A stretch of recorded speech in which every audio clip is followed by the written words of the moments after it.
സിംഹം വേട്ടക്കിറങ്ങിയാൽ മുമ്പിലുള്ളത് മാനാണ്, മുയലാണ്, കാട്ടുപോത്താണ്, ആനയാണ് എന്നുള്ളതൊന്നും അത് ചിന്തിക്കില്ല.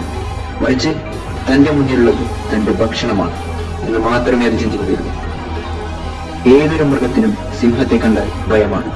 എന്നാൽ സിംഹത്തിന് ഒരുത്തരെയും പേടിയില്ല. തന്റെ ശത്രുവിന്റെ കരുത്തിലേക്കല്ല, മറിച്ച് തന്റെ കഴിവിലേക്കാണ് സിംഹം ശ്രദ്ധിക്കുന്നത്. അതുപോലെ തന്റെ ലക്ഷ്യം നേടാനായി ഏതറ്റം വരെയും സിംഹം പോകുക തന്നെ ചെയ്യും. ആ ഒരു കാര്യത്തിൽ സിംഹം ഒരു വിട്ടുവീഴ്ചയും ചെയ്യില്ല. നാട്ടിലൊരു പട്ടി ഇറങ്ങി എന്ന് പറഞ്ഞാൽ ഒരു പട്ടിയും ശ്രദ്ധിക്കില്ല. എന്നാൽ നാട്ടിലൊരു സിംഹം ഇറങ്ങി എന്ന് പറഞ്ഞാലോ വേണ്ടുന്നതിനും വേണ്ടാത്തതിനും 1000 തവണ കുരക്കുന്ന ഒരു പട്ടിയേക്കാളും കൂടുതൽ സമയവും മൗനത്തിലായിരിക്കുന്ന ഒരു സിംഹത്തിനോട് തന്നെയാണ് എല്ലാവർക്കും ബഹുമാനമുള്ളത്. കാരണം സിംഹം ഒരു തവണ ഗർജിച്ചാൽ അതിനർത്ഥം മുമ്പിലുള്ളവന്റെ കാര്യത്തിൽ തീരുമാനമായി എന്നാണ്. മറ്റുള്ള മൃഗങ്ങളിൽ നിന്നും കൂടുതൽ കഴിവുള്ളവരാണ് താനെന്ന് പറയാൻ സിംഹത്തിന് കഴിയില്ല. കൂടുതൽ കരുത്തനാണെന്ന് അവകാശപ്പെടാൻ സിംഹത്തിന് കഴിയില്ല. കൂടുതൽ സാമർത്ഥ്യമുള്ളവനാണെന്ന് പറയാനോ, കൂടുതൽ വേഗതയുള്ളവനാണെന്ന് പറയാനോ, കൂടുതൽ ഉയരമുള്ളവനാണെന്ന് പറയാനോ സിംഹത്തിനാവില്ല. എന്നാൽ ഈ എല്ലാ കഴിവുകളും ഒരുമിച്ച് കിട്ടിയ ഒരുത്തനുണ്ടെങ്കിൽ അവൻ തനിക്കെതിരെ വന്നാൽ ഒരടി പോലും പകരാതെ അവനെ നേരിടാനുള്ള ചങ്കൂറ്റം തനിക്കുണ്ടെന്ന് പറയാൻ സിംഹത്തിന് കഴിയും.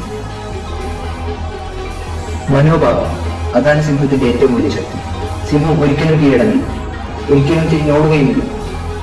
അവസാന ശ്വാസം വരെയും സിംഹം പോരാടും.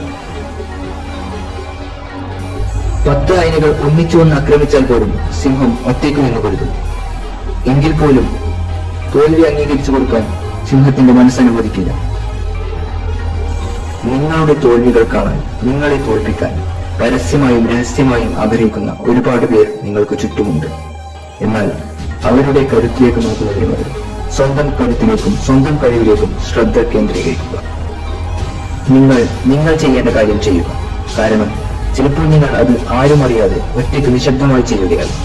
എന്നാൽ നിങ്ങൾ ഓർക്കുക, നിങ്ങളുടെ ഉദ്ദിഷ്ടഫലം, നിങ്ങൾക്ക് കിട്ടുന്ന റിസൾട്ട് അത് ഒരിക്കലും നിശബ്ദനായിരിക്കില്ല. സിംഹത്തിന്റെ ഗർജന പോലെ നിങ്ങളുടെ റിസൾട്ട് നിങ്ങളുടെ തോൽവി ആഗ്രഹിക്കുന്നവരുടെ ചെവിയിൽ എത്തുക തന്നെ ചെയ്യും. അന്ന് എല്ലാവർക്കും ചിന്തിക്കാൻ കഴിയുന്നതിലും അപ്പുറമായിരിക്കും നിങ്ങളുടെ സ്ഥാനം.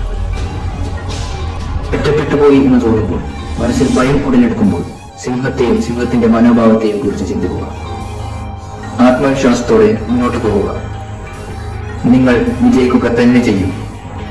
ഇത്രയും പറഞ്ഞുകൊണ്ട് വീഡിയോ ഇവിടെ അവസാനിപ്പിക്കുകയാണ്. Thank you for watching. പുതിയ വീഡിയോ അപ്ലോഡ് ചെയ്യുമ്പോൾ തന്നെ ലഭിക്കാൻ സബ്സ്ക്രൈബ് ചെയ്യുക. തൊട്ടടുത്തുള്ള ബെല്ലൈക്കൺ നോട്ടിഫിക്കേഷൻ ഓൺ കൊടുക്കുക.